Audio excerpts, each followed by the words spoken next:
Госдуме рассказали о предновогодних выплатах в России. В конце декабря пенсионеры и работающие россияне получат сразу две выплаты, за декабрь и январь. Кроме того, на карты жителей страны заранее поступят премии и пособия. В Госдуме обсуждается еще ряд идей, которые могли бы помочь россиянам подготовиться к праздникам. Например, о 13-й пенсии. Под Новый год россияне получат все положенные выплаты, пенсию и заработную плату за январь, 13-ю зарплату, а также пособия и премии. По словам члена Комитета Госдумы по труду, соцполитике и делам ветеранов Светланы Бессараб, это все уже заложено в бюджет. Все денежные выплаты производятся перед праздниками.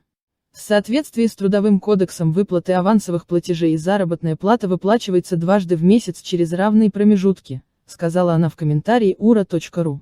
Депутат отметила, что зачастую россиянам зарплата и авансовая часть приходит с 1 по 10 января. Бессараб также рассказала, что региональные власти и работодатели стараются выдать детские и новогодние подарки и помочь многодетным семьям и ветеранам перед праздником.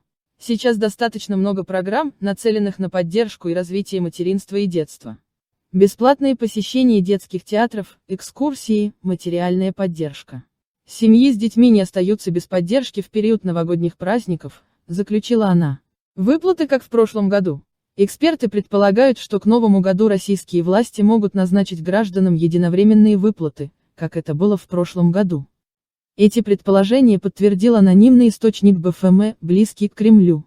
О возможных выплатах, как считает издание, проговорился и сам президент России Владимир Путин на форуме «Россия зовет». БФМ отмечает, что он напомнил о выплатах 10 тысяч рублей, которые в 2021 году получили пенсионеры и школьники, а также заявил, что это не исчерпывающий перечень мер поддержки. Исходя из наших финансовых возможностей, будем прорабатывать и другие решения на этот счет, добавил он. Президент отметил, что власти страны понимают, что трудности отражаются на гражданах.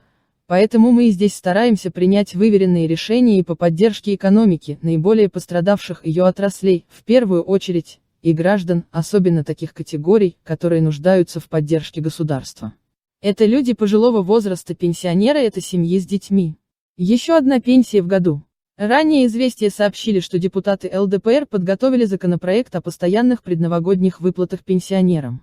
Авторы инициативы отмечают, что в стране наблюдается высокая инфляция, а данные Росстата указывают на сокращение покупательной способности этого слоя населения, поэтому пенсионерам необходимо помочь. В пояснительной записке также отмечается, что предновогодний период очень затратный из-за покупки подарков близким, а также из-за подготовки продуктов к праздничному столу. Законопроектом предлагается предоставлять предновогоднюю пенсионную выплату всем работающим и неработающим получателям страховых пенсий, пенсий по государственному пенсионному обеспечению и военных пенсий, не ставя одних пенсионеров в более преимущественное положение по сравнению с другими, подчеркивается в документе.